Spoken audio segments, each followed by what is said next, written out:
Est-ce que vous avez déjà vu des objets qui bougent tout seuls? Est-ce que vous avez déjà été témoin de manifestations un petit peu bizarres? Eh bien, c'est ce que vous allez voir dans cette vidéo. J'ai été amenée à travailler dans un magasin, une épicerie, en fait, où pendant la nuit, il se passait des choses bizarres. Le soir, avant la fermeture, eh ben, les salariés s'assuraient que le magasin avait été bien nettoyé, rangé, vidé, etc. Eh bien, figurez-vous que le matin, quand ils ouvraient la boutique, eh bien, dans les allées, eh bien, ils trouvaient au sol des paquets de gâteaux, du riz, des boîtes de conserve, etc. Et ça se passait pendant la nuit, alors qu'il n'y avait personne dans le magasin et la boutique était fermée. Bizarre, hein? Alors, le responsable a sollicité mon intervention pour rétablir l'harmonie dans cet espace-là et savoir ce qui se passe. Alors, comment j'ai fait? Eh ben, je suis entrée dans un état, j'appelle un état de médiumnité, qui me permet de communiquer avec les forces invisibles.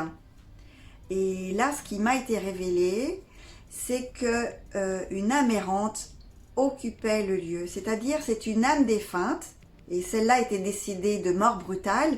Elle ignorait en fait qu'elle était décédée. Et ben, quand elle est passée devant le magasin, elle a vu toutes ces victuailles, elle a vu la lumière, de la chaleur, elle s'était dit que là, elle allait s'y sentir bien, et donc elle y avait élu domicile.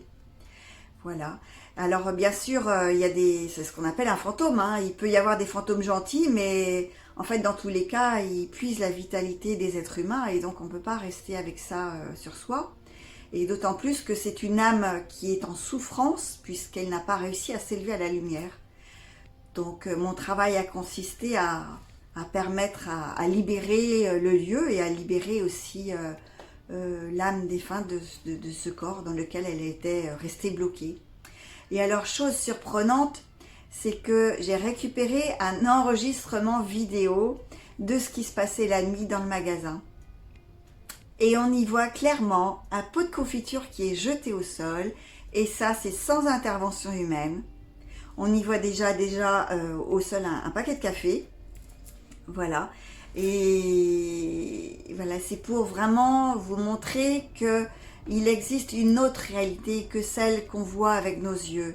Il y a d'autres forces invisibles qui existent. Et je vous invite d'ailleurs à faire contrôler les énergies de votre maison, ou voire même à faire nettoyer les énergies de votre maison, de vous-même, dès lors que vous ressentez un besoin, de la fatigue, des angoisses, des insomnies, des pathologies physiques. Tout ça, ce sont des signes qu'il y a quelque chose qui se passe dans le monde invisible, qui agit sur vous et qui ne vous est pas bénéfique. Donc, je vous laisse regarder cette vidéo qui est bien surprenante. À bientôt!